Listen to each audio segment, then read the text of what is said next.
नमस्कार और मैं घनश्याम फिर से आपका स्वागत करता हूं न्यूज जेएमके में। इस वक्त की बड़ी खबर आ रही है गुड़गांव के पटौदी से। पटौदी में हैफेड और स्टेट वेयर हाउस के गोदामों को सरकार ने सील कर दिया है। बताया जाता है कि पिछले दिनों हरियाणा सरकार ने ऐसे कुछ गोदामों को पकड़ा था जहां भारी मात्रा में सरसों की खरीद घोटाला हुआ था। खरीद घोटाले के बाद से ही सरकार हरकत में आ गई है और पूरे राज्य में इस तरह की कार्रवाई को अंजाम दिया जा रहा है। पटौदी फर्रुखनगर स्थित 3 बड़े गोदामों को सील किया गया है। कयास लगाए जा रहे हैं कि जल्दी यहां अधिकारी पहुंचकर गोदाम में रखे माल की गिनती करेंगे तथा यह वेरीफाई करेंगे कि यह माल सही खरीदा गया है या इसमें भी घोटाला किया गया है। आपको बता दिया जाता है कि नारनौल तथा महेंद्रगढ़ में सरसों की खरीद घोटाले के चलते यह कदम उठाया गया है। इन गोदामों को फिलहाल सील कर दिया गया है। गोदाम में पुलिस का पहरा बैठा दिया गया है और आगामी कार्रवाई तक किसी भी प्रकार के माल का अंदर ले जाना और वहां से गोदाम से माल बाहर निकालने पर पूरी तरह से पाबंद लगा दिया गया है। अनाज मंडी जाटौली और फर्रुखनगर में भारी मात्रा में इस साल भी सरसों की खरीद की गई है। आलम यह है कि अभी तक सरसों का उठान नहीं हुआ है तथा महेंद्रगढ़ और नारनौल जिले में सरसों की खरीद का बड़ा घोटाला सामने आया था। इस घोटाले के चलते प्रदेश सरकार ने 4 मार्केट कमेटी के सचिवों को तुरंत प्रभाव से निलंबित कर उनके खिलाफ एफआईआर दर्ज करा दी थी। इस बाबत हरियाणा सरकार राज्य विपणन बोर्ड के मुख्य प्रशासक जे गणेशन ने आदेश भी जारी किए थे। मजे की बात यह है कि अधिकारियों के साथ मिलकर काम करने वाले 15 आढ़तियों के भी लाइसेंस निलंबित किए गए हैं।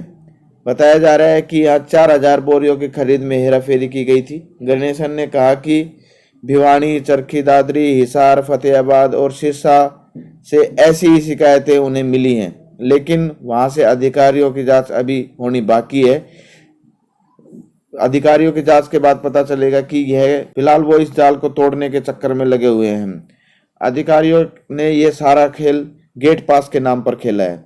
बताया जाता है कि कुछ इस तरह होती थी हेरा फेरी। अधिकारियों द्वारा सारा खेल गेट पास के नाम पर खेला जाता है। ऐसे किसान जिनके पास थोड़ी जमीन है, वह अनपढ़ है, अधिक रजिस्ट्रेशन कर उनके नाम पर जमीन दिखाई जाती है। जब जमीन ज्यादा उनके नाम पर दिखाई जाती है तो उसी हिसाब से अधिकारी अपनी मनमर्जी से सरसों खरीदते हैं। बताया जा रहा है कि इस खरीद में दूसरे राज्यों से सरसों मंगाई जाती है तथा सरकार को बेच दी जाती है। इससे सीधा नुकसान सरकार को होता है और अधिकारी के जेब में मुनाफा चला जाता है और यह खेल बेधड़क पूरे हरियाणा में चलाया जा रहा है। इसी तरह से कुछ राज्यों में, कुछ जिलों में जहां इसकी शिकायत मिल रही है, हरियाणा सरकार ने तुरंत प्रभाव से इस पर एक्शन लिया है। यह पहली बार है कि जब इस तरह गोदामों को सील किया जा रहा है तथा सरसों की जांच की जा रही है। इस बड़ी खबर के बाद स्टेट वेयर हाउस और हैफेड सहित मार्केट कमेटी के अधिकारियों में हड़कंप मचा हुआ है। शनिवार को सुबह 7 बजे ही पुलिसकर्मियों को गोदामों पर तैनात कर दिया गया था। गोदाम पर काम करने वाले कर्मचारियों को जैसे इस बात की भनक लगी, सभी के हाथ पांव फूल गए। पुलिसकर्मियों के अनुसार उन्हें अभी पूरे मामले का तो पता नहीं, लेकिन अधिकारियों ने उन्हें आदेश दिए हैं कि वो अनाज मंडी, हैफेड तथा वेयर हाउस के गोदामों को सील कर दे तथा सरसों की किसी भी प्रकार की आवाजाही पर ध्यान रखें। इतना ही नहीं, स्पष्ट आदेश दिए हैं कि सरसों की खरीद किए हुए ट्रक नहीं तो गोदाम के अंदर आएंगे और नहीं ट्रक कोई गोदाम के बाहर जाएगा। इसी प्रकार से फर्रुखनगर के सिवाड़ी स्थित हैफेड गोदाम को भी सील करने की खबर है।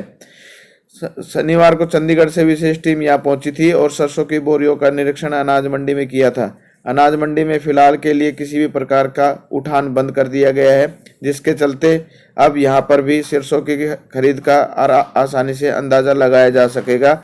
पटौदी से न्यूज जेएमके के लिए घनश्याम की रिपोर्ट।